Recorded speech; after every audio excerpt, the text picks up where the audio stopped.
ko ikaw ay aking tutuwa sa aking panig. Guys, mayroon kasi ako napanood dito na may live ito na nagkumanta si Laika ang kanta ng syempre ng Aegis. So pangkinggan natin guys at kayo na humusga din ha.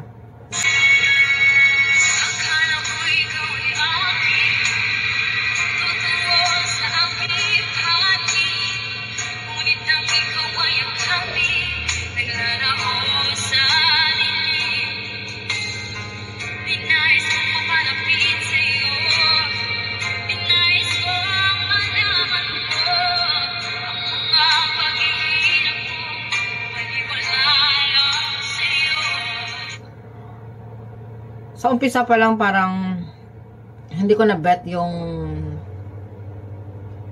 trying hard ni Laika na parang ibahin o artihan yung ano ba yung tono ng kanta.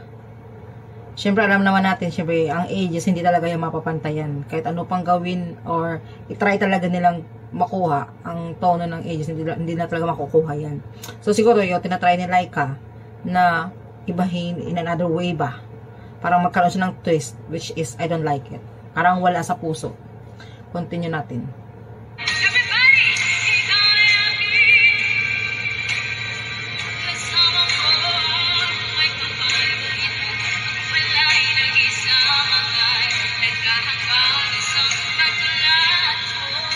Kataolad mo, parang nagkaroon ng slang si Laika. How come Laika nag-slang yung pag-pronunciation mo ng katolad mo? Actually, hindi ako magaling na sing. Hindi naman ako magaling kumanta, guys. Marunong ako kumakinig.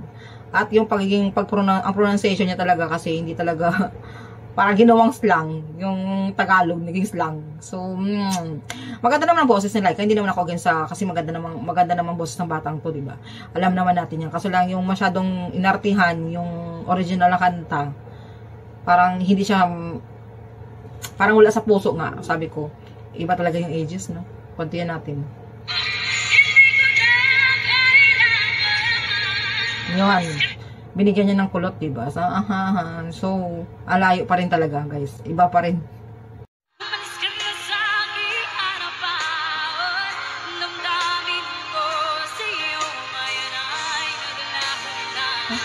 Yun lang. Parang hindi ko siya ma-feel talaga yung kanta.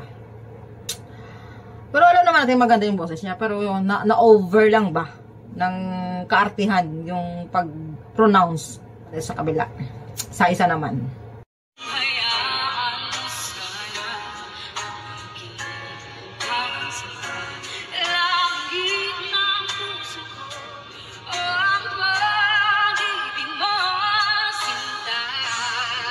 Medyo okay ng konti. Yan lang. So, yung about sa sinta naman, medyo okay siya. Kasi hindi masyadong inartihan ng bongga. Yun doon lang talaga sa umpisa. Yung sa luha, masyado niyang inartihan talaga ng konti. Kaya ginawa niya kumaga konting twist ba. So, which is na-over din sa pag-pronounce. Masyado ng slang. Maganda naman ang boses ni Laika. Wala naman ako ano dyan. Yun lang. Yung makadamdaming himig ay talaga si makadamdaming himig ay walang iba kundi ito si Idol Mercy talaga. Kasi alam naman natin si Idol Mercy ay soft talaga siya, na mataas, na talagang pagbuka ng bibig niya, talagang alam mo yung parang kinukurot na kagad yung dibdib mo ba. Yun kasi si Idol Mercy. So, syempre, hindi naman natin kinukumpara. Hindi ko naman siya kinukumpara, no? Ang ibig ko sabihin dito ay na-over lang talaga siya sa arte.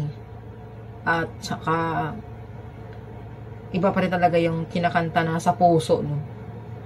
Ay, nako. At saka, so, ito pa, alam mo, ang feeling ko lang talaga sa totoo lang, para malay mo one day, itong anak talaga, abangan natin, sana buhay pa ako, no? Abangan natin yung anak ni Idol Mercy. Malay mo, parang siya talaga, nakikita ko yung makakuha sa kanta ng mami niya.